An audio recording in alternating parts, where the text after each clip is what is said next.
thing the first.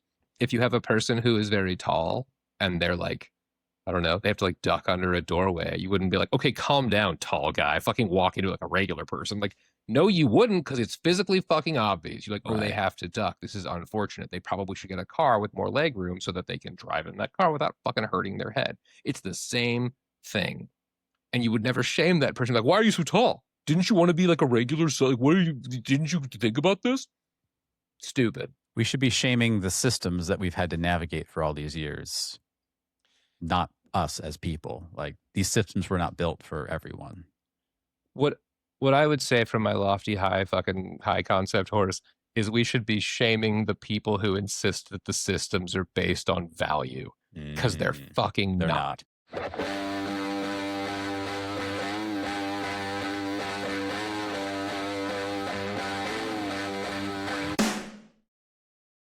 Welcome, ladies and gentlemen, boys and girls of all ages. This is the Zero Dot Podcast. I'm Sam. This is John. This is Daniel.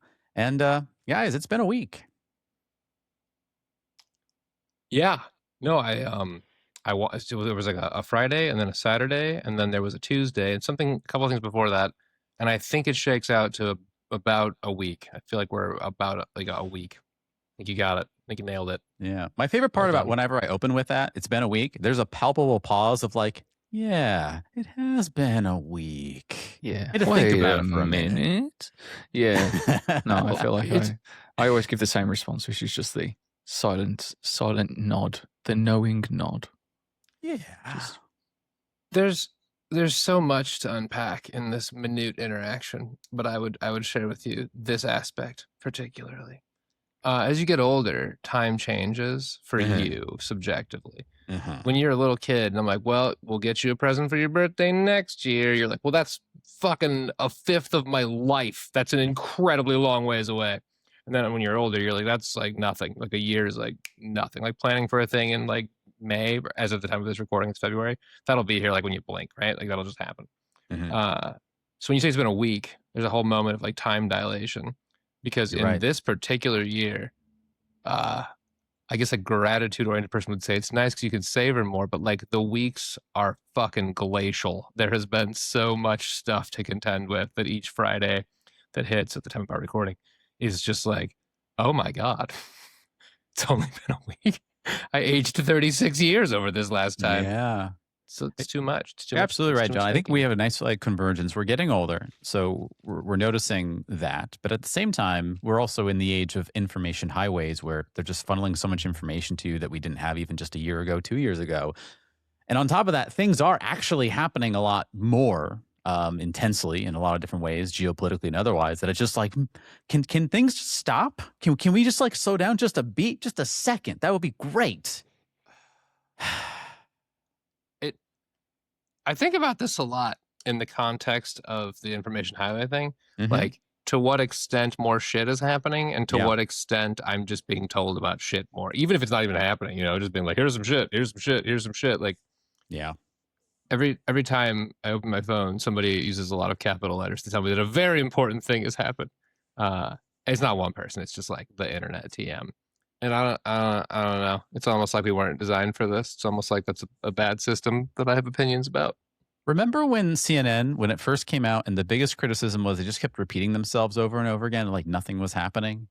I feel like we've done something where now that has sped up to the speed of CNN, which is 24-hour news cycle. I don't like it. Can we go back to the days in which you saw enough news and you were done, you can move on? Now it's like it's literally happening when you're sleeping all the time. Old man shouts at clouds. No, old man's got a point though. Yeah. Like it's worth hearing that out because there's this thing. Like, okay, I'm gonna get on my fucking soapbox. I can feel it assembling underneath my feet right now. Is it made of soap or is it made of barley? Oh, it's made of barley. Okay. I said that with great conviction. I don't actually. I've that a soapbox material typically. I just want to know what your soapbox is made out of. I'm just There's only two things in the world. There's soap and barley. It's on a spectrum from soap to barley. Where do you fall at home? Please submit your answer in the comments. The two states of being soap and barley. You know, there's the dark side, the light side. It's just soap, barley. That's all. Sorry, drink. Fair enough. I was gonna say. Oh, right. Here's the thing I was gonna say. Is that we're monkeys in shirts. We're not supposed to have a whole lot of information outside of where banana and when sex and is it okay to sleep now? Like, it's pretty straightforward. But we like stimulation. so We very do. much. And you know how like every fairy tale / fable ever is like, well, don't have too much of the good thing because then it won't be good. We were all Mhm. like, we learned that lesson. Wait a minute. What if we don't and we just fucking always do the good thing all the time and then somehow it becomes bad? We're like, again? Yeah. And it's like it's so predictable. It's a time of frustration for me. Perhaps you can tell because Yeah. so many of these problems are so avoidable. Yeah. And yet we choose not to avoid it because that's the fun part, I suppose. Well, that's the Watching the thing. slow train crash in It- slow motion. To validate the layman, dear layman, layperson, Layman. really, layman. I feel like Oh, thank you. That I hope that would you're happen so very welcome. much. You're welcome. The layman doesn't pick that this happens. The layman's like, I would like to buy some eggs, perhaps, and who knows? I could eat them, and I could watch a program of, and I would have a great time. I'd pet my dog, and then someone was like, no, I've decided that you need to have a more expensive computer chip. I've massively Yeah. oversimplified this out of rage, but there is a piece of that person didn't consent to that or have anything to do with it. And it's frustrating being part of a system you can't control. So here's me advocating that you should interface with your system. This is a very not helpful PSA, but you should do it. Yeah, it's not I'm fun right. to be not in control. my You God. bring up a point about joy and like brains and so forth. Brains are really good at homeostasis. They're good at finding equilibrium. I talk about this a lot in my classes. I say to them, there's a part of my job I really do not like, which is report writing. I don't like it. But here's the fun fact, John. I know for a fact how my brain works, which is if I deleted that part of my job and only got all the fun stuff, my brain would find a way to not like the stuff I used to like. So I keep that thing I don't like. I keep it there. So that way I can know that is the thing I don't like so I can enjoy the other stuff because I want to keep my brain happy. Yeah, no, that's true. And it's valid in everything, right? Like if you're an old person, because this is an old person thing now, and you Mhm. watched The Office, if you watched it when it came out, you're a super old person like us. Think about that. There's this whole Jim and Pam scenario. Spoiler alert, they get together, and when it pays off, you're like, finally. Oh, how It great. felt What a great. good thing. If you were there, that was a really fun time. In feels television, amazing. for sure. If it's a 1 episode thing, it's fucking 5 minutes in, they like each other, hey, let's get together. Okay, the payoff is non-existent. You have to have the build up for it to pay off. It's like a whole thing. But we've decided we could cheapen that system and just, it's loot boxes. It's what it is. Yeah. Well, Waiting is John, important. while I really like getting depressed with you, and Daniel, I really do enjoy that. It's a very cathartic experience. It makes me feel better about myself in every single way. And I hope we do it next week. I hope we do it all the weeks that we can. I need some good news. It's been, as we said, a week, 7 consecutive days. Last we checked, although maybe they were non-consecutive. I'm not quite so sure. I need some good news, my friend. What do you got for us? Allow me to answer you in an incredibly indirect way, per tradition. There's an old saying, and it's relevantly old, of if a person has been around for some time, you might say that they're long in the tooth. Mm-hmm. I believe this is based off of some creature, perhaps a wolf, I don't know. And as you've aged, you have like a longer tooth. It's a hallmark of age because there's only one way to have a tooth, which is you're born and then your tooth goes. And if you're an animal that has multiple teeth and you like regrow teeth, that's the whole thing. Yeah. However, you may have noticed, dear viewer / listener / Sam / Daniel / me, you only get the 2 shots at this. Yeah. You got baby teeths and Mhm. you got not baby teeths. Yeah. And that's a problem because if you donk up your not baby teeths and then you have a messed up tooth, you have dental implants or you have other, back in the day, founding fathers of our country here in America, famously wooden teeth was an option. I don't know if Teeth anybody was a here thing. has Yeah. the wooden teeth. Mine Also, are all whose still- idea was it that teeth are stronger than bones? Teeth are the strongest thing we have in our entire body. Whose idea was that? I'm not supposed to tell you this, but like it's Big Teeth. Big Teeth I has an knew agenda it. and they're pushing it on I everyone. knew it. Look out for Big Teeth. I But have been that's chilling for little teeth, but I guess big teeth is the real one we got to be careful for. let's talk about little teeth for a quick second. If you have a cat at home right now, go to your cat, do this, pop open its mouth, look at those little teeth in the front. They're Why? so tiny. Those don't do anything. Those teeth are not, they're worthless. Those teeth are smaller than like, I don't know. Those you can't eat with those. They're stupid. Anyway, moving on. The point of this isn't about cats. It's about people teeth. There's a hormone. No, it's not hormone. It's a protein. Sorry. It's called USAG1, or as I call it, USAG1. And it is a protein that prevents the teeth from forming, which is a fun and kind of horror-flavored sentence on its own. But there's a Japanese group of researchers who have been working on a drug that effectively suppresses that protein, and it lets you just grow new teeth. You can just fucking be like, I'm an old person. I got no teeth. Zoop. And then you just have new teeth. It's not quite that fast. The zoop was perhaps a bit misleading there. But it's still, already happening. In 2030, there should be, in theory, the ability to grow new teeth. So if you lose your teeth, the, oh no, I don't have teeth anymore thing is sort of just like, well, I'll just get some new ones. And that's like really fun. And it's crazy for the following reason. Because if you're a little baby and you've been born in 2045 into a post-teeth growing world, and you look back into every other year that's ever happened, and you're like, wait, when you lost your teeth, you just didn't have them? They were just gone? That's bananas. Humans are getting really, really good at healing ourselves. It's fucking crazy. We've been doing that for, centuries now. Yeah. But like, that's amazing. That is amazing. That is amazing. John, it makes me think about, and I've said this before, but like when I learned the fact that actually when we get a quote unquote cavity in our mouth, it's actually, yes, it's from the food, but it's also the combination of the bacteria that's in our mouth. And when we are born, we don't have that bacteria. We only get it from saliva of someone else, meaning our mother or whoever gave it to us.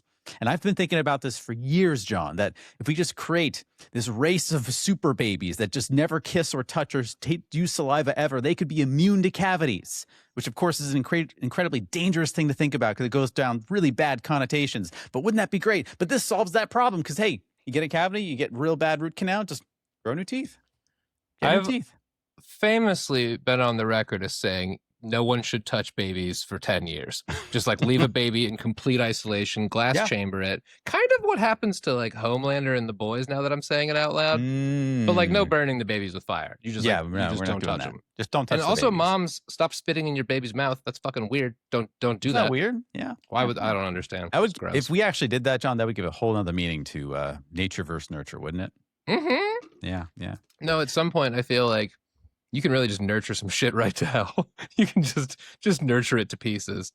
But I just want to give a shout out to that did that, where he took twins and he would nurture one and not the other, and you actually saw the one that got nurtured like grow. Who was that psychologist? The devil, I think, is who did that. Enough. No, usually those are, what is it? It's a longitudinal study?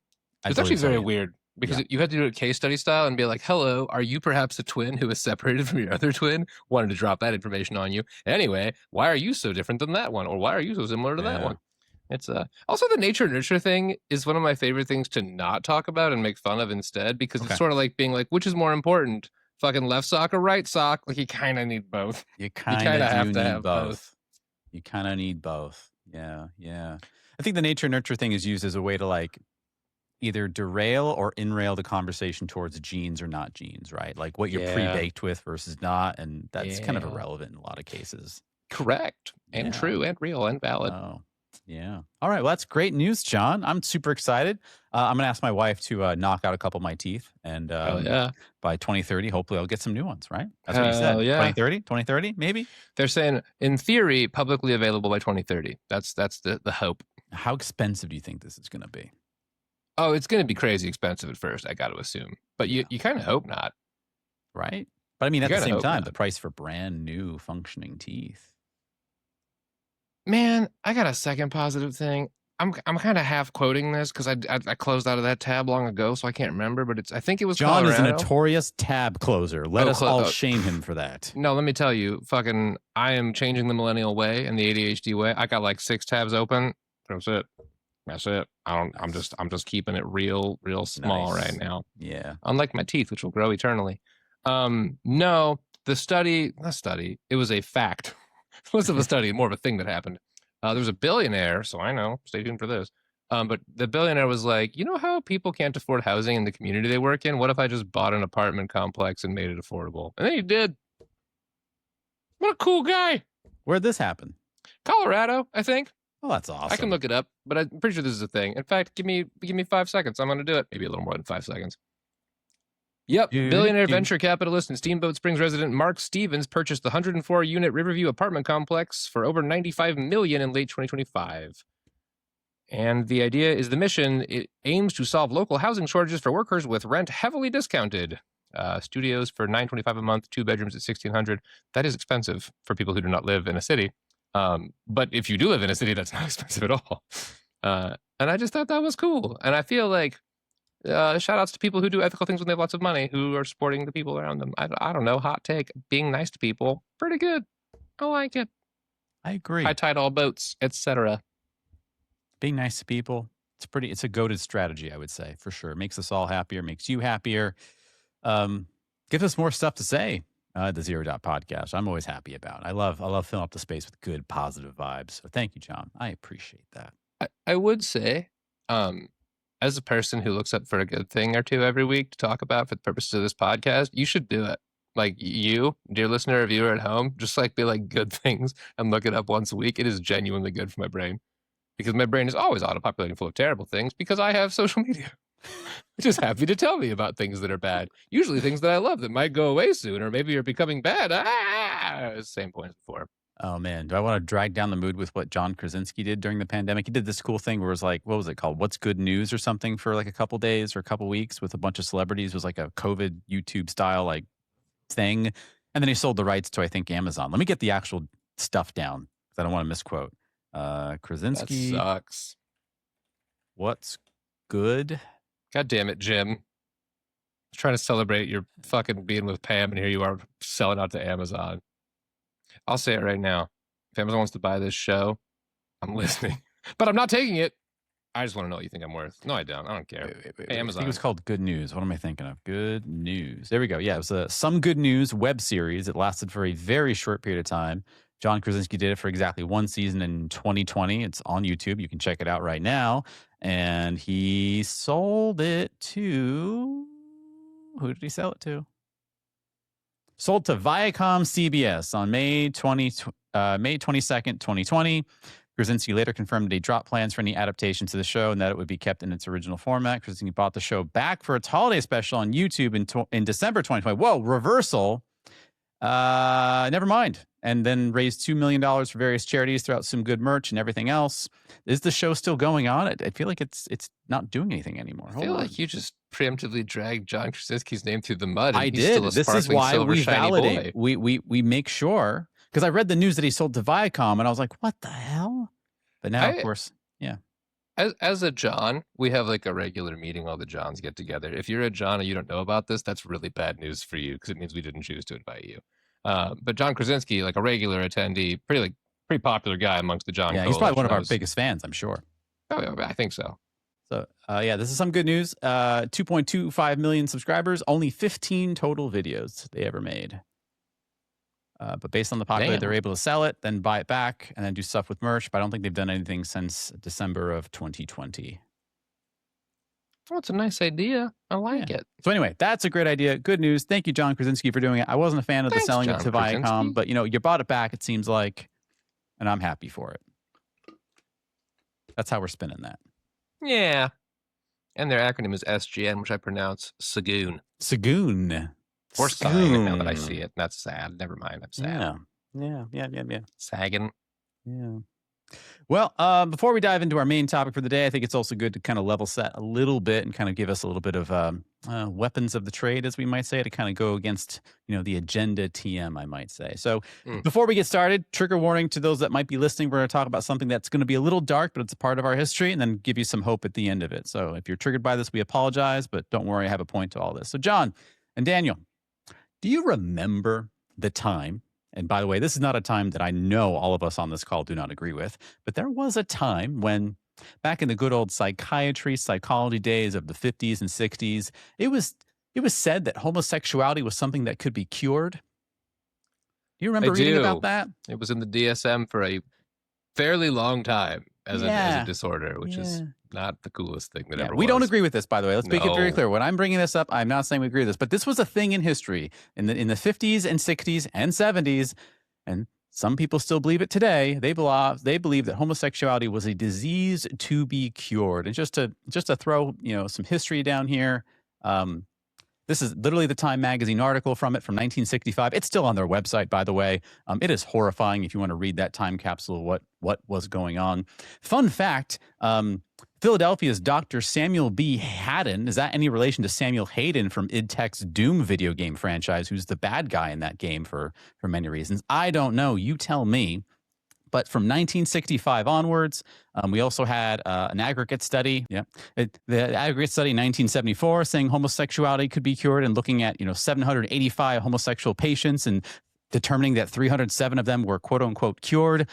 John and Daniel, you and I both know that that's just simply just conversion therapy, which is icky and gross and all that other good stuff. And by good stuff, I mean awful stuff. And of course, in 2004, we did another study, treatments of homosexuality in Britain since the 1950s and oral history, the experience of patients.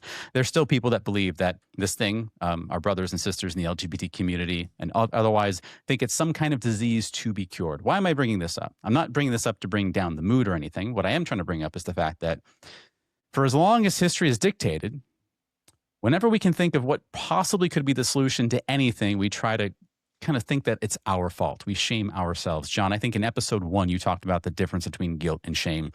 And for some reason, we always go down this path of shame. We always go, we're the problem. We're the issue. I'm bringing this up to bring up a kind of a larger whole of what's going on in my world right now. I have the luxury of traveling across the entire United States, talking to people in all different industries. And what I'm hearing more than I've ever heard before, it's always been a common thread, but I'm hearing more than ever. These people that are working hard in whatever job that they're doing, these are leaders, these are middle managers, these are supervisors, these are executive suites. A thread comes through that says, the people that I'm working with, they're just lazy, they're dumb, they're stupid. I want to find a way to fire them. They're bad. They're not doing so good. And I'm bringing this up to say that since all of history, we've always found a way to demonize some group for whatever reason, which is simply false. And during one of my workshops I had literally this week, I brought up the fact that here's a hypothesis. And John, I'm curious for your thoughts on this one. What if all of us are lazy? All of us. We're all programmed to be lazy. And I know the answer. We are. That's how our brains work. We are lazy creatures. That's what we're meant to do. So what if instead we did any of this stuff, which is shame other people for doing things we don't understand or agree with or etc.?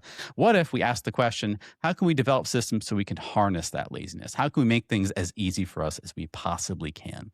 And in the workshops I've been working with for the past couple of weeks, when I say that to people, I've been hearing a big resonant kind of like, I never really thought of that before. Which tells me this horrifying thing, which is there are people that have been brought up in the past couple of years with all things that are happening with COVID, with artificial intelligence swarming the industry, with the hardships happening geopolitically. They've really been put into a tribalism state of really hating themselves and hating other people. And that makes me really sad. I bring that up. It's not a recent phenomenon, but something that I've noticing that's been growing on in the United States at the very least. And I say to all of us, and I give us all the hope that if we just realize the fact that human beings are awesome, we are Team Human. We at Zero Dot, we are Team Human.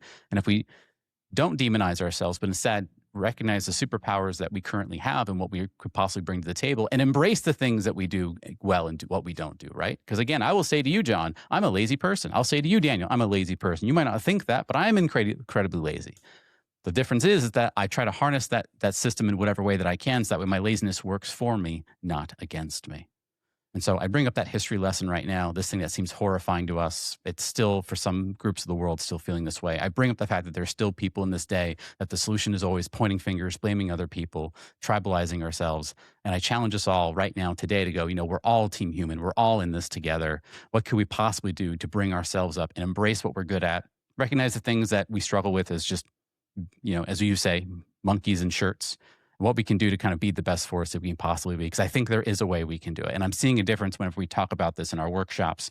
But it's really sad and it's breaking my heart that thanks to, as you said, the social media and other elements and other things, people are very much more predisposed to thinking it's me versus them. And we at Zero Dot definitely don't want to do that. No, far from it. Lots to say. First thing, I made sure to make a disgusted face the entire time conversion therapy stuff is on the screen because I don't want anyone to ever have a clip of me anywhere not being actively disgusted by that. First off, it's fucking hideous that they would call that therapy because that's about as therapeutic as fucking slamming a rock directly into your eye.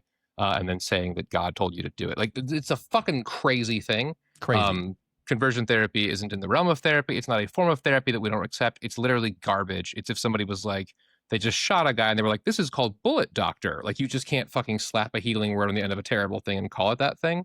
Right. So it's like incredibly triggering for me because I don't know. It's they took a thing that I care about more than anything in the world and then tried to use it for openly discriminatory purposes. It's not based in science. It's based in fucking phobic bullshit. And it's just, this is the lowest of the fucking low. If anyone tries to take you to conversion therapy, know for a goddamn fact that's not therapy. That's not what it's about. And any therapist willing to do, any creature willing to do conversion therapy is not only not a therapist, they're not aware of mental health, and they're at best really misinformed. So perhaps you can tell I am pretty fucking fired up about that. At best, and I would argue they've decided human beings are the enemy or some kind of human being, and that's not what we're about. Well, and then there's the whole laziness thing too. I have a very hot take potentially. I don't think laziness exists. I think laziness is a term you use to describe things people don't understand. Yeah. Laziness is also, okay, so here's some things that lazy can be. It can be a lack of ability. So for instance, if I don't know, I have got 1 hour of sleep. I have been physically fighting people every day. I have to go climb a mountain. It's freezing cold. Someone's like, why aren't you doing it? Are you lazy? No, I'm physically unable. Like I am at a reduced capacity. So that's thing number one. Thing number two is there's like a mental health issue going on. If you're a person with ADHD and someone's like, hey, all you got to do is fill out this form and then you can have the thing. And your brain goes, I don't want to do it. Lazy is a fucking weird way of morally demonizing a thing instead of saying, oh, your brain might not be able to perform in this capacity. I've said before, people lack either the knowledge, the ability, or the will. If they don't make a change, we're so ready to fucking assign it as a fucking personal will-based choice to not do a thing. Every person with ADHD prior to the diagnosis, I fucking guarantee you this, has had a moment where they didn't do a thing and they thought, why am I lazy? Yeah. Why am I bad? And it's why I use very specific verbiage when I talk about this kind of thing to say, you're not lazy, you're not bad, your brain has an issue with dopamine and it's going to make you physically hurt. There's a pain to it to do tasks. Yeah. Other fun fact, and I'll talk about this one until I'm blue in the face, it's the other side of the spectrum. Humans are naturally self-actualizing. Humans are naturally going to get where they want to go. We're built to succeed. There's a reason that we want evolution. It's because we just kind of do shit. If I'm like, I got to figure out how to get across the ocean, we'll fucking do it. Stuff will get in my way. Lack of technology that has to be invented. Scurvy. Pirates, like just all kinds of shit can happen, but humans are great at this. So if a person goes, oh, I'm lazy, cool, we've slapped a fucking label on somebody's forehead and reduced their ability to do the things they naturally want to do, we're making more obstacles and making it worse.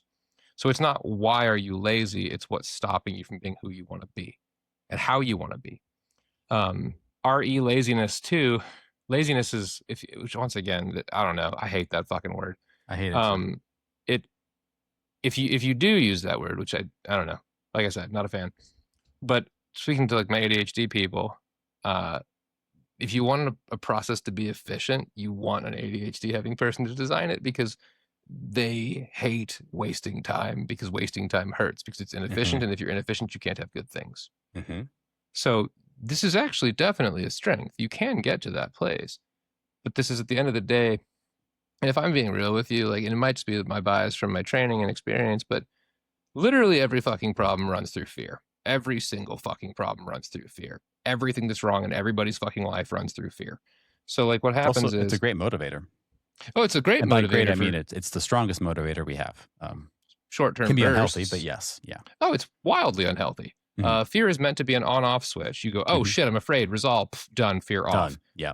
But instead, we just kind of turn it on and we leave it on and we feel fucking terrible and it saps your resources passively all the time. Yeah, it does. And it's weaponized constantly. So if I'm afraid of a thing I don't understand, I say that thing is bad and now I can't understand it and handle it differently.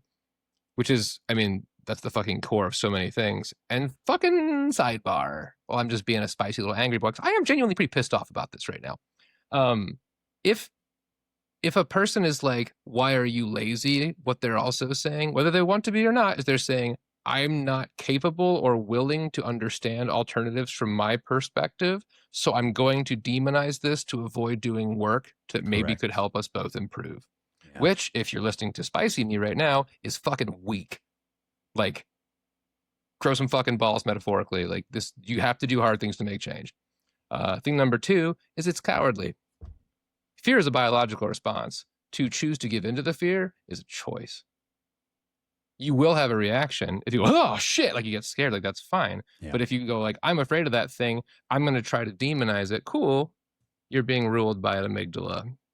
And you can say all the shit you want about fucking core values and all the shit you want about whatever ways you value. You're running. And I'm just fucking tired of it. I'm actively on fucking fire. The conversion therapy thing, it fucking put so many people in a terrible position for so fucking long because they were told that a personality feature, a trait of who they are as a human, and also not like a dominant one. Like my dominant features include that I have 2 arms. Like I use them all the time. If I only had one, that would really fuck my shit up. Yeah. I wear a hat today. That's not a dominant feature. It doesn't fucking matter. Your sexuality matters. Your gender matters. But it doesn't preclude you from doing literally anything. No. Like I can't be like, well, you can't be an astronaut. You like dick too much. Like that's not a fucking thing. That's that's not real. Yeah. Anyway, last thing that I would say in this realm, and it goes back to the laziness piece, is procrastination is not a time management issue. It never has been. And people who say that it is don't know what the fuck they're talking about. Procrastination is an emotional management issue and a psychological issue. If I'm a person who's not, fucking, what am I not doing? I gotta get my taxes, right? I haven't done my taxes yet. I'm not doing that because I'm like, I don't understand how to do it. Like no, it's because I don't want to fucking sit there and be bored. And occasionally it's because people will say, I don't want to do it because I don't want to see what's on the other side of that. Because if I do it, they'll go, oh, you owe X $1,000. And I'll go, well, that's fucking terrifying. Right. Same reason people don't go to doctors. Because what if that needle really fucking hurts? Or what if the prognosis is you're actually incredibly sick? Fear rules everything. And if you learn how to fight it, you get so much fucking power. Part of why I like being a therapist is because this is ultimately all of my job, right? You have to learn how to fight against fear biologically. Like the amygdala, you can't reason with. You have to teach your body to get stronger so it can handle it. But when it comes to the cognitive side of it, you can be like, your fear and the conclusions aren't necessarily valid. I can challenge those things. But then again, you know the boy Alex Honnold? If you don't, he's the guy from Free Solo. He just climbed a giant building. Oh, yes, that guy. He's a neat little guy. And actually, he's not little. He's quite huge. He's pretty huge, yeah. His amygdala is fucked up. Like it's underactive. So he just doesn't have fear responses, which is why he can do incredible things. Asterisk. There are some problems to not having fear. Fear is not you don't want to like purge fear from yourself because you will. Fear is a very helpful tool. Yeah. It's just that, like any good tool, it has a purpose, and you should use it for that purpose. Yeah. If you have a wrench, you should use it to turn bolts. You shouldn't use it to pet your dog. That's fucking... Sir. That was the headphones that I'm not wearing. They're jealous I'm using these ones. I was hoping it was actually your dog, because you literally said the word dog, and that would have been fantastic. That would have been apropos. Behind this green screen right now is a dog. I believe it is laying down. Probably on all of my pillows, getting its hair everywhere. Your adherence to authenticity bums me out, but I like it. Such is the only way. Yeah. John, I'm glad you brought up the ADHD piece, because in this same workshop where there's an overwhelming response of like, they're the problem. They're lazy. They're doing this. I challenge them with what I said before, which is, hey, what if we're all lazy? What if all of us are lazy? You're lazy, I'm lazy, whatever, right? But we've just learned how to manage our systems better so that way we are moving and acting in a way that the system likes. And they're not really any different than you. They just either don't know how to manage the systems, or they've looked at the systems that we're managing and go, that's bullshit. I don't want to do that.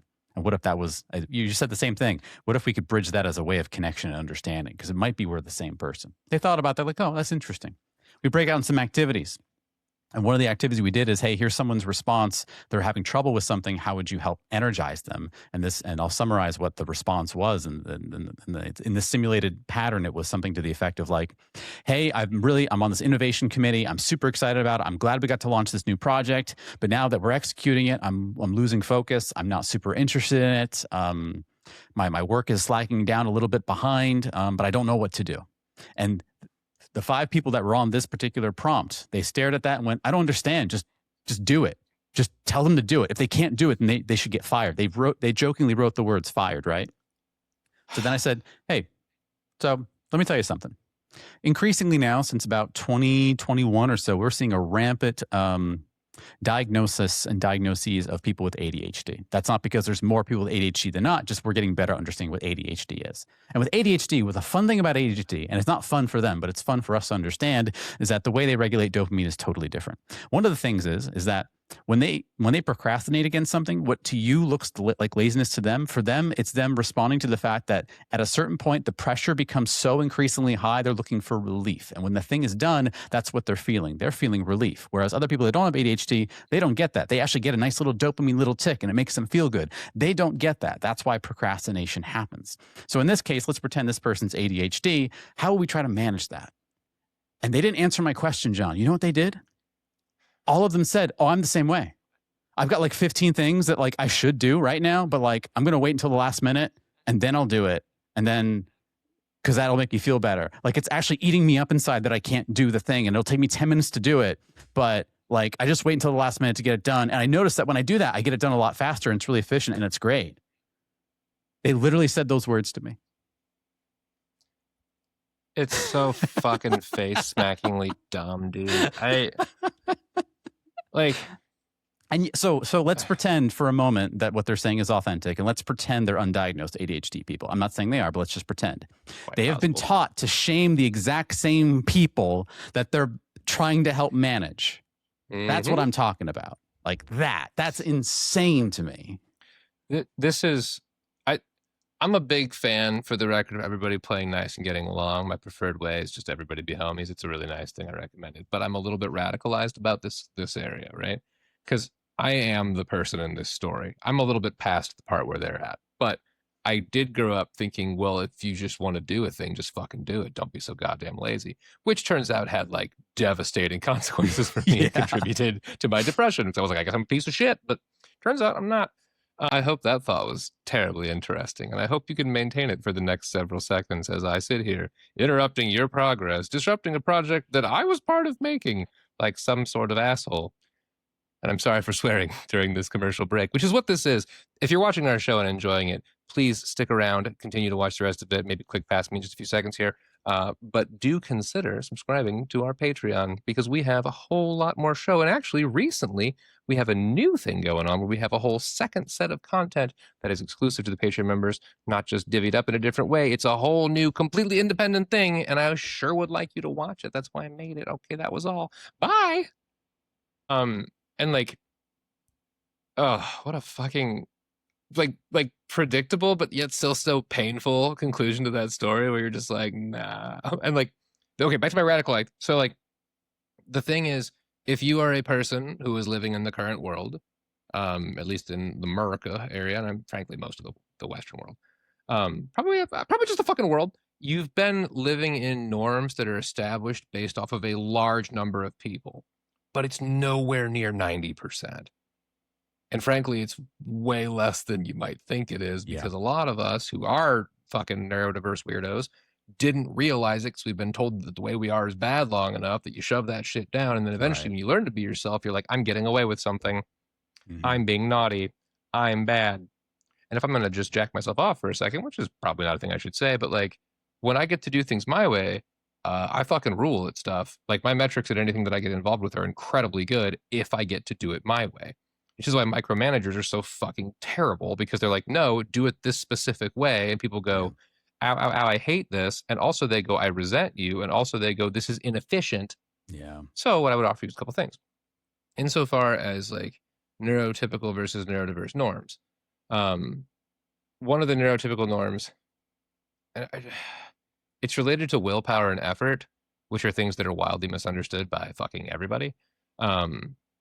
If you leave a thing to willpower, and you say, if you care about this, do it, and you say that to a person with ADHD, what you're really saying is, I hope that thing by its natural state currently induces sufficient dopamine that it has enough appeal for you to go do it. I'm not going to help you. I'm not going to build that dopamine structure. I'm going to just pray to God. I'm actually going to fucking expect, without any prayer or anything, just like, you should just be able to do that. And this person who might fucking kill it at this thing is like just a little finagling away from being amazing at it. Right. It's all it takes. One small tweak. Horrible.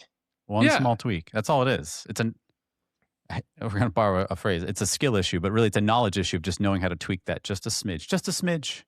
100%. Just a bit. And the analogy that I was talking with somebody recently, and they liked it because they were feeling like, they were like, but now I'm a special snowflake, which also, we shouldn't fucking shit on being special. Why the fuck is that a thing? When did that happen? When did we decide? I mean, I understand what they argue when they say that, but The thing that I want to get to, right, is like the person I'm talking to, who is one of many people, is like, well, now I get these accommodations in it and I can do stuff, but I feel bad because I'm getting this special treatment and I don't deserve it. Several things. The first, if you have a person who is very tall and they're like, I don't know, they have to like duck under a doorway, you wouldn't be like, okay, calm down, tall guy, fucking walk into like a regular person. Like, no, you wouldn't, because it's physically fucking obvious. You're like, oh, they have to duck. This is unfortunate. They probably should get a car with more leg room so that they can drive in that car without fucking hurting their head. It's the same thing. And you would never shame that person. Like, why are you so tall? Didn't you want to be like a regular? So, like, what are you? Didn't you think about this? Stupid. We should be shaming the systems that we've had to navigate for all these years, not us as people. Like, these systems were not built for everyone. What I would say from my lofty high concept horse is we should be shaming the people who insist that the systems are based on value, because they're fucking not. They're not. No. I always feel icky getting into metrics, but like, I'm very successful at a lot of the things that I do. And through coaching from a lot of people, including from Sam, I've learned how to use my brain in ways that fucking work instead of ways that I was told it would work. This is a little bit of a adjunct, and I may have brought it up before, but like in one of my hobbies, I like to play a game on the internet. I like to compete in that game. And frankly, I compete at a pretty high level these days. And I remember talking with Sam about it, and I was like, I can't make myself practice how I should. Notice the operative word there, should. Also can't. And Sam told me something that I will massively overproduce, but he was like, well, just don't then. And I was like, well, that doesn't work. He's like, well, what you should do is just practice when you want to. And I was like, well, that doesn't work because I won't ever want to. But as we talked about it more and more, the structure he gave me was sort of just like, well, build yourself a goal, see if you can make that goal feel appealing to yourself, build things around it that feel good, do those things. I confess that's an oversimplification and that it did take a little bit of like, I want to set opportunities for myself to engage with this.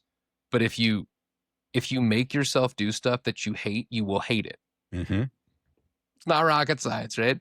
And if you help your brain engage with things, and this is true for anybody, it's especially true for people with like ADHD. But if you make yourself do things in a way that, or if you get yourself to do things in a way that feels good, you're more likely to do it. Yeah. Yeah. And I was coaching someone else on that same particular game. They were in a similar facet. They were trying to compete at a high level. And the main thing they were trying to get around was the mental block of, I feel like I'm running away from ranked. I want to keep playing ranked because I enjoy ranked play. And ranked, by the way, just so for those that don't understand, is when you navigate into a multiplayer game online, typically a double blind situation. You're match maked by the game system itself. And whoever wins in that match gets points, and the points goes towards an award, and you go up a leaderboard, etc. This person said, I want to play in ranked more. I want to do this, but I can't. Every time I think about booting it up, I literally can't. I don't understand why. And so we went down the rabbit hole and we talked. And what was the last time you played ranked? Oh, like 3 months. Oh, wow. What was that session like? Oh, it was great. I loved it. It was amazing. Oh, interesting. All right. How long did that session go? Oh, yeah, I had the whole day off on Saturday, so I played 11 hours straight.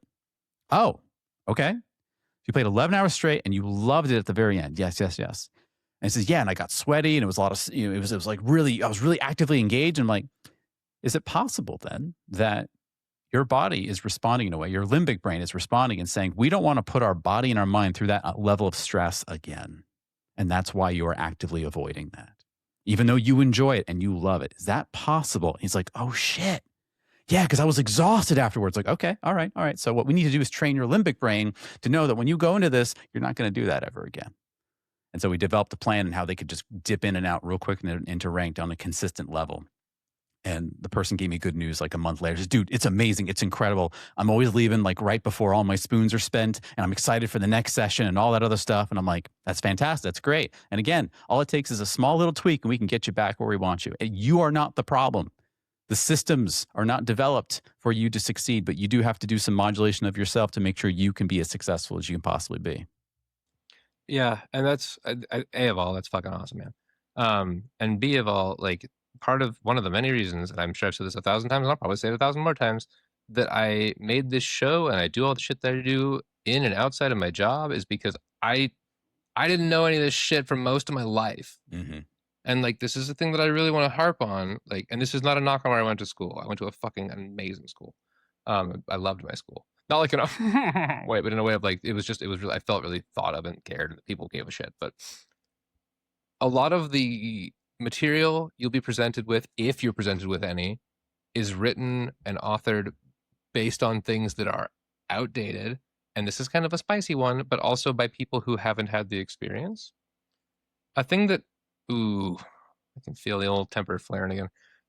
Just thing that bugs me, because I do believe that it is quite possible that a provider in any profession can help you with a thing they haven't experienced. If I'm a doctor and I've never had appendicitis, but I'm like, that's fucking appendicitis, I can help you get the treatment you need.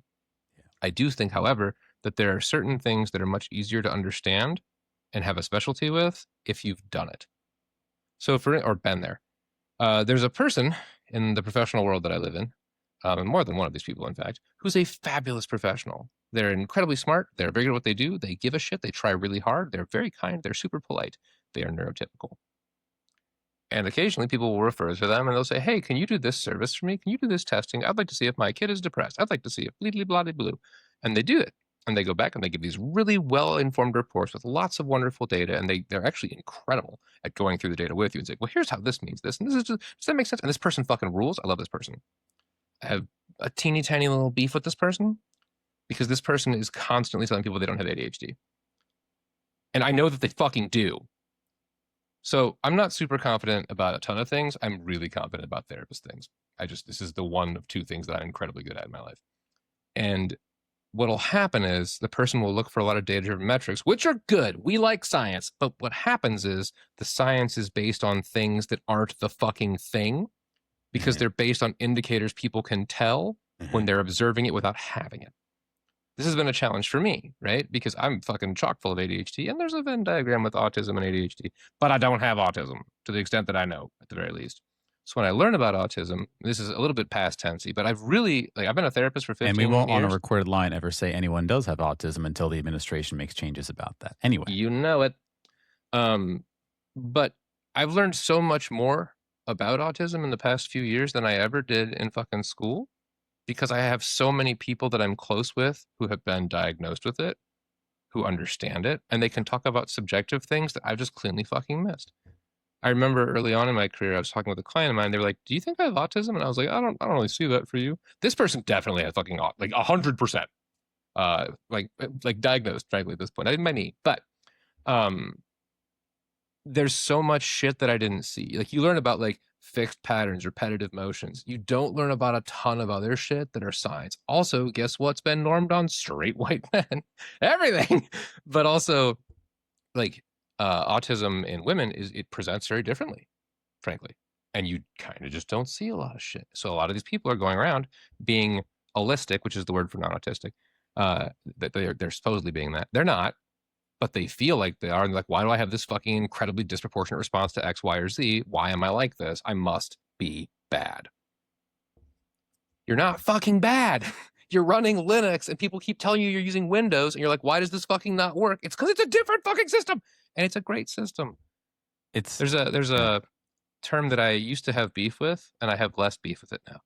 And it's, instead of disabled, you say differently abled. That sounds like optics and buzzwords, but like genuinely, when Sam used the word superpower earlier, that's not a fluff term. No. Like if you fucking talk like classes in a game, right? Like you have your strength guy and you have your fast guy.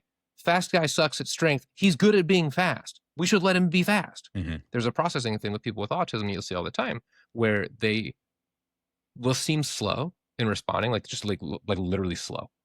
And you'll be like, I'm a regular person. I shouldn't say regular. That's bad. I should say holistic. My bad. I'm an holistic person, and I'm frustrated with the fact that this person's going so slow. And here's what's happening for realsies is that person with autism is processing every single piece of data pertinent to this. So they just biomechanically are slower. But they also just went through way more fucking data, and they have a really informed conclusion. And if we go, not my tempo, not good enough, off we go, we just discounted this fucking incredible resource. And as soon as I learned that, I remember being like, oh, some of these people I'm talking to, when they sit there and they take a long time before they respond, they're not like, I don't know, whatever shitty assumption you want to make. They're like, oh, they don't care or whatever. Like, no, they care a fucking lot. They just do it differently. Yeah. That's why information is so fucking important. That's why education is so fucking important. And that's why fucking updating your information is so important. Because as you can recall from moments ago, I'm talking about going to grad school and leaving with fucking none of this knowledge. Right. Yeah. It's So, as part of how fucking impassioned I am today, I've played life on hard mode for most of my life because I thought I was shitty at things that I'm openly not only not shitty at, I'm fucking good at them, but I was being told to do it backwards for me. If someone says, okay, you got to tie your shoes, and I'm like, cool. And they're like, you can only use one hand and you got to shut one eye. I'm like, well, that seems incredibly hard, but I guess I can do it. That's a metaphor, obviously, but like that's what it's like. And when you learn how to do it the way that works for you, which for the record isn't like fucking voodoo, it's always something that's quite reasonable. It's usually like a timing thing or a structure thing. You unlock so many potentials, let alone the mirror of this with trauma. How many people have fucking trauma that feel like they can't do something, and it's because their body goes, oh fuck, and it thinks they're gonna die when they encounter a thing. Mm-hmm. And then fucking go gatekeep that shit and say, well, trauma as per the DSM-5 is when you're exposed to potential death. Cool, that's a definition that someone made up. Trauma as it impacts your body can be the same thing of being publicly humiliated in front of 300 students in your junior high when you're fucking solo. So, you know what I mean? Like, there's just infinite flexibility with these things, and to pin it down like we know everything, which is why conversion therapy is so goddamn upsetting. I am on one today. I'm on one today. This hit a fucking nerve with me today because I'm so fucking tired of seeing this. Zeroed out listeners, but only the listeners. Do you want John to get even more spicy? Click like and subscribe. I'm kidding. Viewers, do you want me to get more spicy? Be aware that it's dangerous. It will involve things below the belt line. I'm coming for your dick. That's what I do. I get upset. I rip off your dick. Those are the rules. Oof. Share that. Book it. It's not the movie Street Fighter, like the actual 1970s Street Fighter. Maybe. I don't know that. Yeah, that happens. Fun. Don't Google that unless you're in a safe place. You will see a meme or something that happens from that film, The Street Fighter. I think it's called The Street Fighter. But yeah, John, when you're talking about that, you know, I always share people. Actually, I don't share this story too often because it's a very specific niche story. But in my field, in my work, you know, I teach in front of a lot of people. You're given a script, but you're told to use your own script, and I always do. You're given a slide deck. You're given activities. You're given a whole book to plan. And I always felt like I was wrong because I would watch my peers and I'd talk to them and they would map things out and they'd write things down and they'd get everything figured out so that way they could execute it perfectly in the moment. And I'm thinking to myself, I'm not going to do any of that. I'm going to read through it. I want to know what the story is. I want to look at the literature because I want to understand that. And then when we start going, sure, the first 45 minutes, that's dialed in. But now that we've got 45 minutes in, Daniel might have a response to this, and that's interesting. We want to go in that direction. And John might feel this way, and Susie might feel this way. And, oh, this person just said something that we just talked about that for a bit. We can skip that last section in the end and save ourselves time. Like, I'm very comfortable doing that. That's why I'm very good at what I do. But for a long time, I thought I was wrong. I was the problem. Like, I'm not doing this right. And part of this is just figuring out what works for you to make it right for you. And okay, to A of all, how fucking relatable. When you were telling that story, I was thinking of a class I had in grad school. It was a group project, which you can tell why this is going to be bad. There was a woman in my group. Her name was Jen. Quick, go in the chat and tell us all the group projects that you thought went really well. Answer probably none, but tell me I'm wrong. No, it's like a thing. There's like a cute thing with this because like humans have to do group projects because we're a team. Like humans are a team. You have to be on a team. But also, being told you have to do a group project always propagates the idea that one person's not going to do anything at a minimum and one person's going to do all the thing at a minimum and whatever matrix that's on. Yeah. But continue, John. Okay, I have to do this analogy. I don't know how much of our viewer base / listener base cares about fucking American football, but it's like a really good analogy for this. If you have a group project and you have an American football team offensive line, receivers, running back, quarterback, right? Maybe a tight end in there or something. And then you say, okay, we're all going to do the same thing. You've just randomized who plays which position. Your running back is now your offensive lineman. Your receiver is one of your like huge 300-pound guys. Like, no, you need to let people play to their fucking strengths. Which is why group projects, when you do them well, are beautiful. They're fluid. They're amazing. Everybody gets to feel helpful. And it's also okay to notice that for certain projects, some people might not have the same strengths. That doesn't mean they're shitty. That means they're not going to be as good at some of those things. Anyway, to my project / story, there was a woman in my group who I had classes with throughout grad school, and she was awesome. Her name was Jen. And I remember we got assigned to do something, and Jen on day one was like, okay, let's all go home and read this chapter. We'll get reports on it by like, how about Monday for you guys? I remember just being like, oh, Jen, we're going to fight, like for sure. And I'm going to win because I'm way bigger and meaner than you are. Like, don't do this. Jen was doing things her way, and her way is great for her, and Jen got really good grades, and I'm sure Jen's a lovely therapist. And if I tried to do things that way, I would be done with most things. I would no longer be in this industry or school or anything. And like, this is subheading B. Subheading B is for one person, maybe more. I hope it's you, person, who's listening to this or watching it. I don't know. If you are a neurodiverse person, what will happen is you will be forced to do things in a way that doesn't feel good for you. And then you will go back and you'll do things in a way that you like, and it won't work, and you'll feel fucking terrible. You'll say, well, you know what I'll do is I'll just go play video games, and then later, or I'll go read my book, or I'll go do whatever, and then I'll just come back into the work later, and then I can feel better. And then you won't, and you'll panic, and you'll do it last minute, and you'll go, and then you'll feel shamed, but also you'll get really defensive of it. Well, someone will say, well, why didn't you just go ahead and do the thing that Jen was doing? Just fucking do it ahead of time. You're like, well, because that way sucks. And what you do is you need to lock yourself into, well, I have to do it this way that doesn't work. It's okay for your way to get a lot of updates. I used to tell people, I was famous for this. Well, not famous, but like locally famous, about how much I hate structure. I was like, fucking structure, don't lock me down. I want a fucking open schedule every weekend. Crazy talk. Like, my brain needs structure so bad.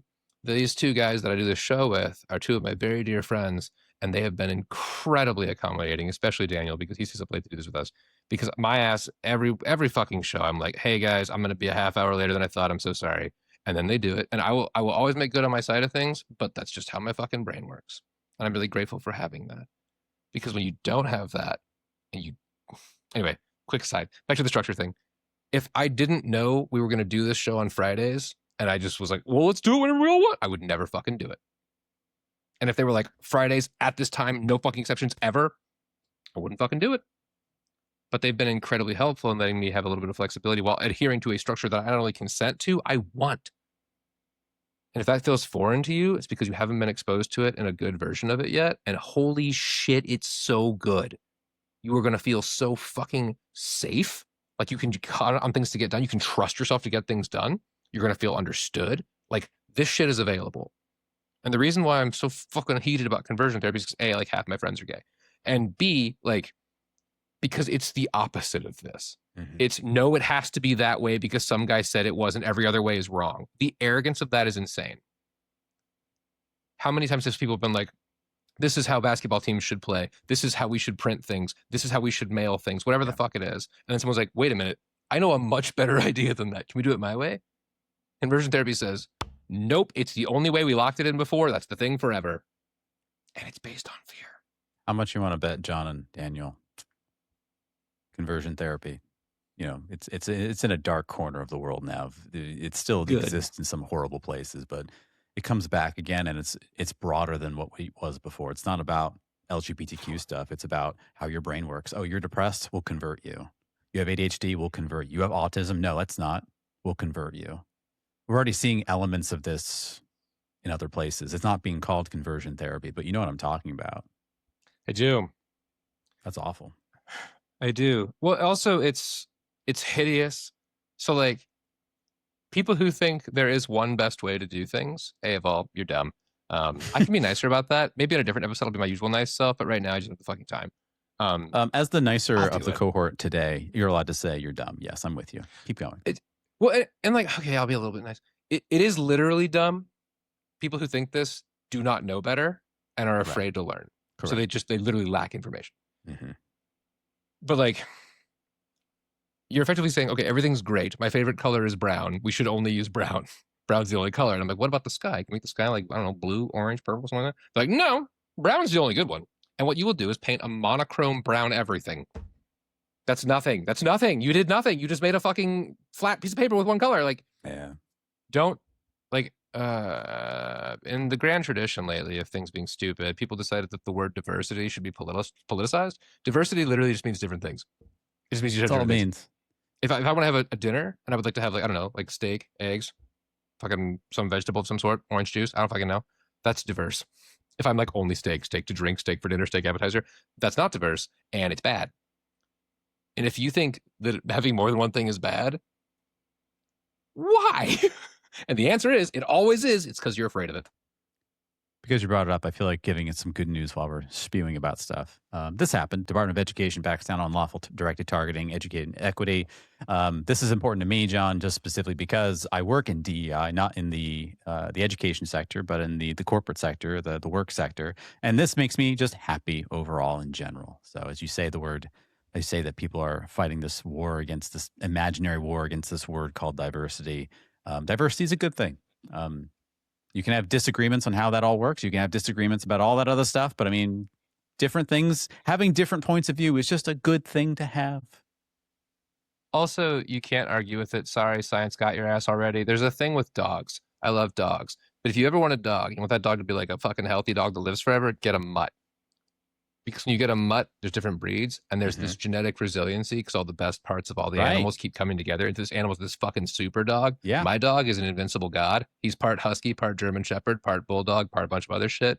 He's an absolute fucking cartoon, and he's dumb as hell, and I love him so much. But what we do with the opposite of that, the purebreds are pugs falling apart. Yeah.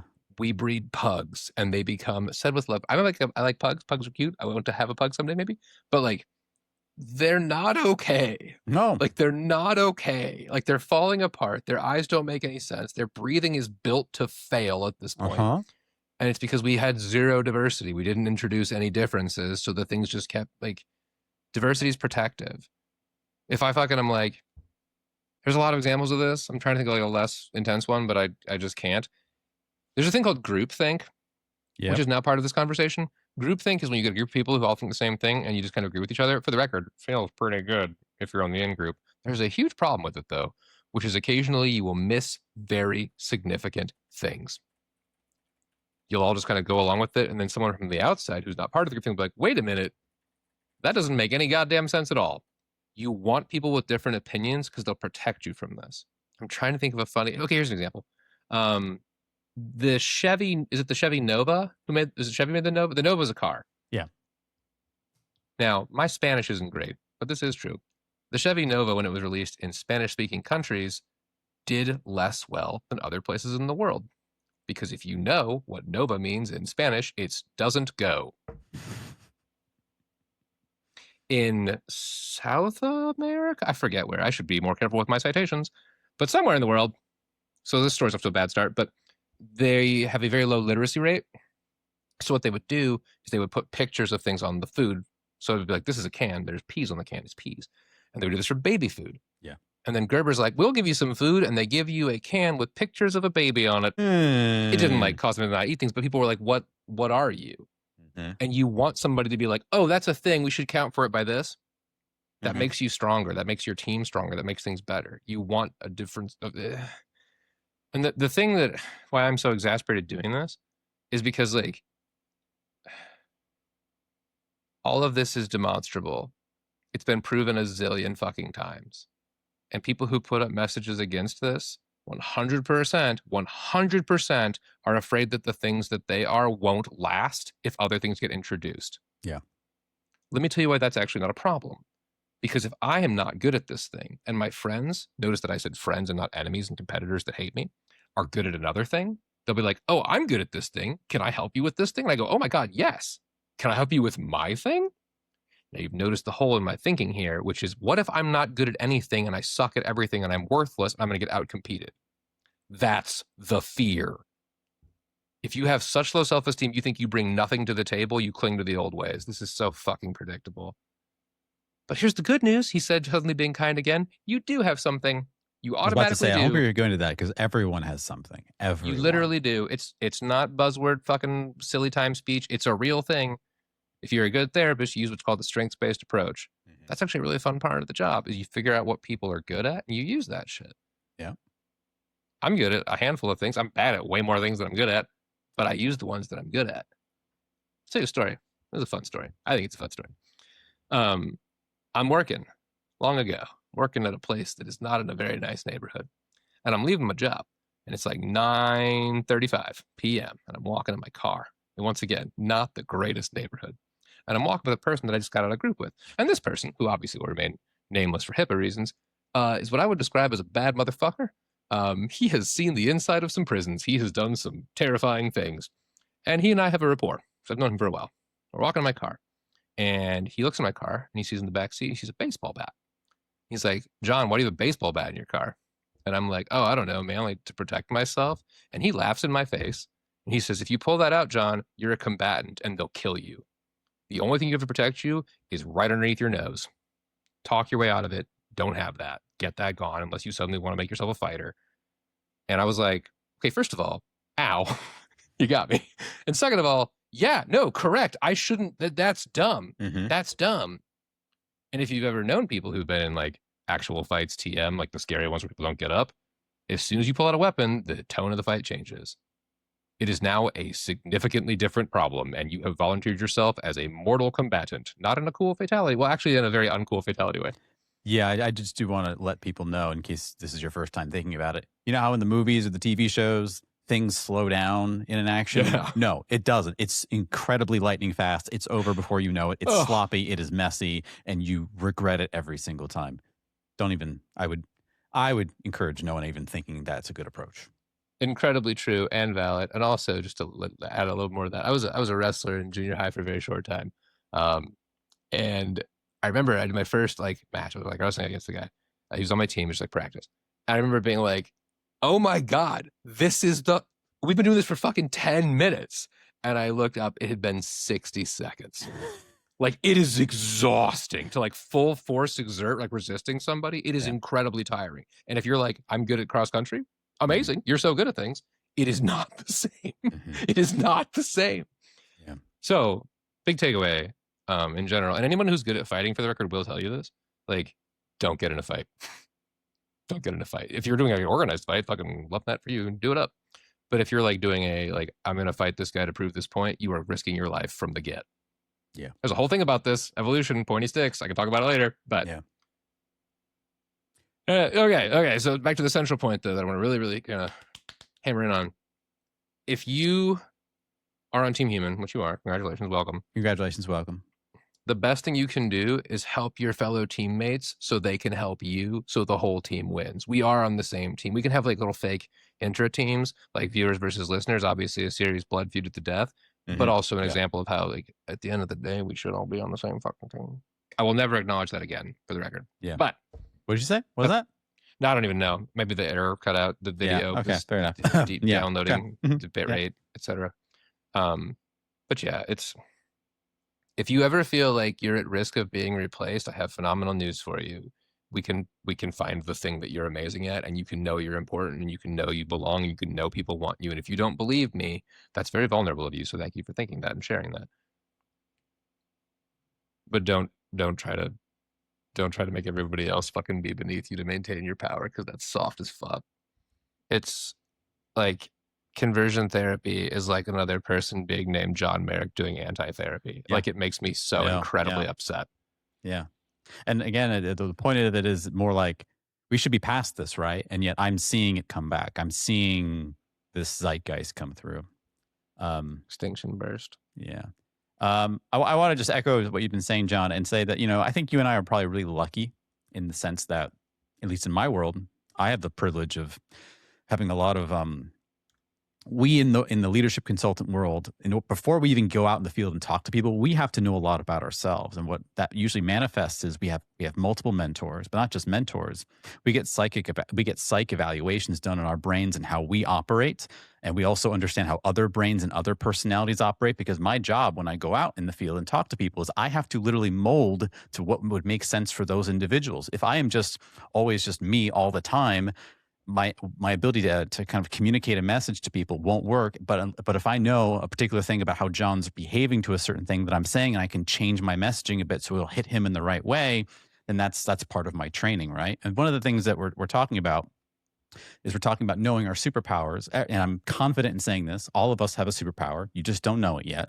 If you have a personal one-on-one with me, if you're ever if I coach you, I guarantee you'll find what your superpower is. I guarantee it. I know I have superpowers. And one of the elements that they do for us is they do, in my work, we do an evaluation based on your leadership style. And to simplify things, you take this very exhaustive exam where you're kind of forced to ask forced questions. And by forced question, what I mean is you're given two choices. You have to pick the better of the two choices. And at first, these are really easy things, John. It's like, Would you rather rob a guy or like earn your money the good old fashioned way? Like that's an easy choice to make. Most people make the one choice. But at a certain point, we get to like really, really uncomfortable questions of like, you have to pick one. Would you rather murder your cousin or murder your aunt? And it's an extreme example, but like you have to pick one, right? And in your preferences of how you pick all these different answers to all these things, it kind of funnels into like what your preferences are as a leader. So I'm oversimplifying this, but the 4 categories of leaders are relationship-based leader, a performance-based leader, a strategic leader, or a pragmatic leader. So a performance leader is someone who really focuses on winning, on getting the best score, being the leader, making sure you execute to the umpteenth degree and very competitive. A strategic leader is one who likes to be analytical, who likes to think about things and make sure you make very cautious, conscientious choices. A pragmatic leader is one who, it's kind of a mix between strategic and performance, but basically you're more flexible to the realities of life that might come to you. You're more flexible to, the external forces coming to you. And you kind of realize that there's like a good enough kind of syndrome or a good enough kind of win state. Like, we can only do as well as we can possibly do. And then there's relationship leader, who is the kind of leader that focuses mostly on developing relationship with other people and collaborating people. Just so we know, I was diagnosed or kind of classified as being predominantly a relationship leader with a little bit of strategic and pragmatic to it. Now, why is that important, John? Why am I sharing this information? When you're given this classification, you're also told what the downfall of this is. Every single one of these leadership tropes has a downfall, has a shortfall, we call it. It's something that you need to be mindful of. Now, if I'm a relationship leader, the downfall of a relationship leader is, and this might surprise you, John, is that relationship leaders, more times than not, have issues of people perceiving them as being unapproachable. I'm going to ask you. I'm going to use an unfair thing. I don't like doing this. I'm going to use the why question. But just curious, why, John, do you think that is? Why do you think that relationship-based leaders, their shortfall, their downfall is that more times than not, people think they are unapproachable?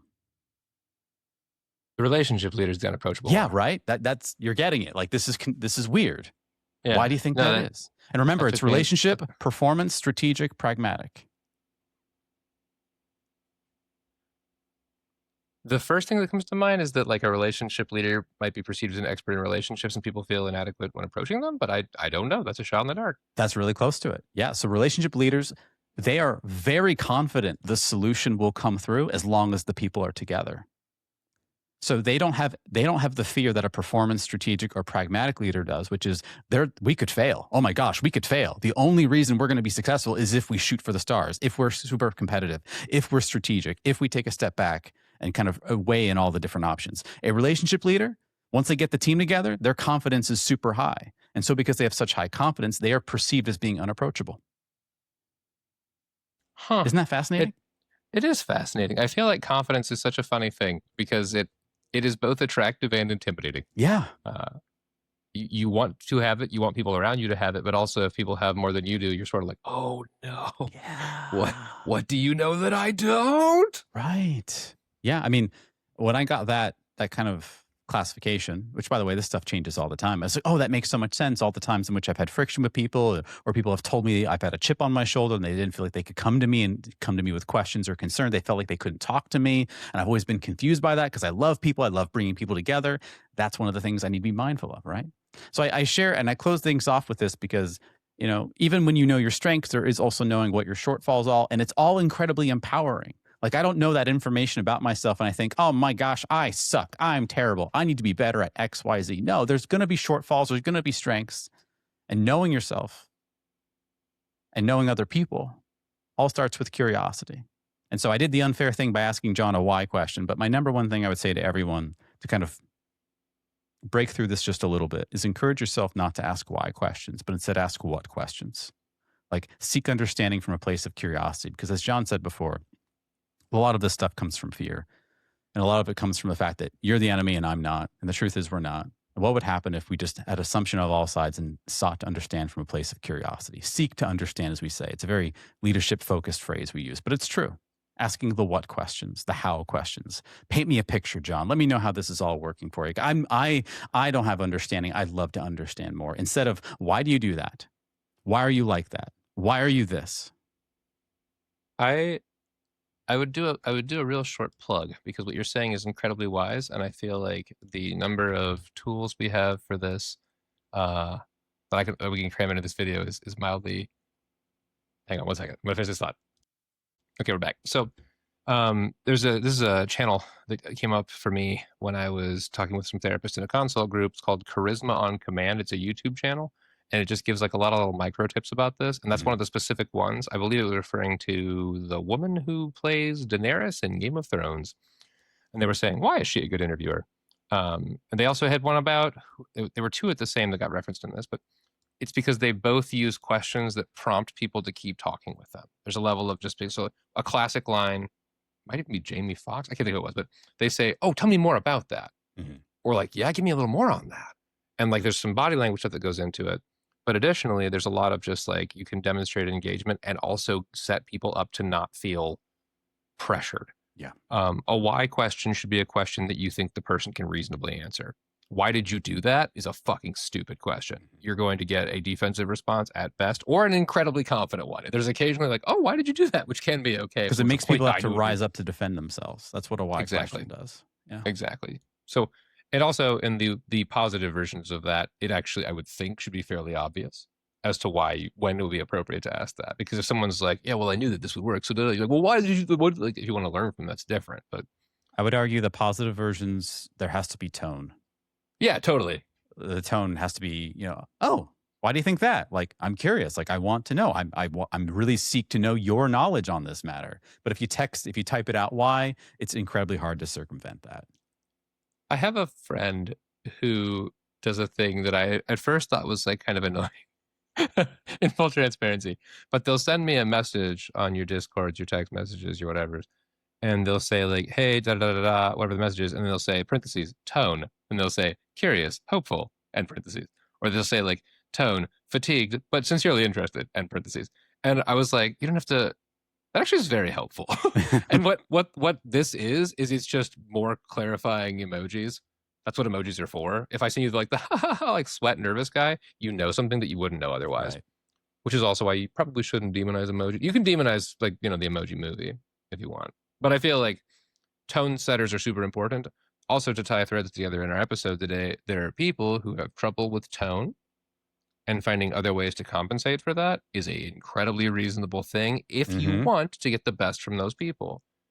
If you want to get a shitty thing from those people that doesn't help them and makes them feel bad and gets you a bad product, you can, do it the other way. But I don't know why you would do that. Notice my tone and disapproving face. Yeah.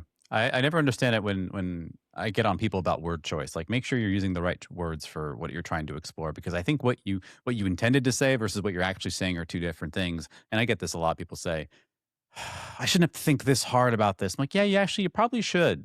Because think about the effort you're putting on the other person to circumvent and try to meet you where you are. Just do a little bit so that way you both can meet them in the middle. Yeah. It's hard, but like if we all do a little bit of a hard thing, it's easier for all of us. Super true. Shout out to the ADHD homies on this one. One of the greatest things you can internalize is a hard thing now makes easy things forever. Like, if you are willing to put in the work to do a thing, don't do it because you should do it, you lazy fuck, because once again, that's insanely toxic. Do it because you're like, this is going to make shit so much easier. Like, this is going to make things so much gentler. I'm currently in the process of buying a car, which if you were like, I bet that's fun for you. You're a natural car person. What a fun, optimistic take that you're completely wrong about. Hey, I have that take. John is a fun car person. I do enjoy when they've got wheels. I think I love that part. Okay. And then the engine goes vroom. I think that's really nice. When a window moves both up and down, don't hate it. Unless it's the windshield, in which case I'm pretty concerned. And you tap on the steering wheel and say you're being taken to Valhalla, shiny and chrome, all that good stuff. A of all, I'm surprised my teeth aren't still silver.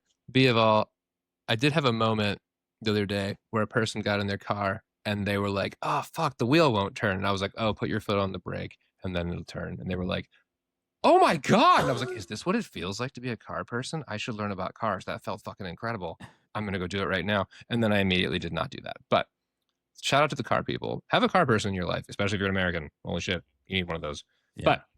But in general, like, while I have been a very hot, angry, spicy version of myself today, and my apologies if that intensity was unpleasant for anyone, the news is ultimately still very good.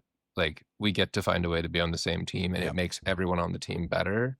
And if you ever feel like you're not good enough to be on the team, the Sams of the world and the me's of the world and fucking the Daniels of the world will help you find that. Like, we want you to feel good about yourself. It is in my best interest as human number 8004. I got on the list early. It's my best interest to get you to feel good about your life and to be hopeful for the future. And if anyone tells you that it's not in their best interest for that, that person should be terrifying to you.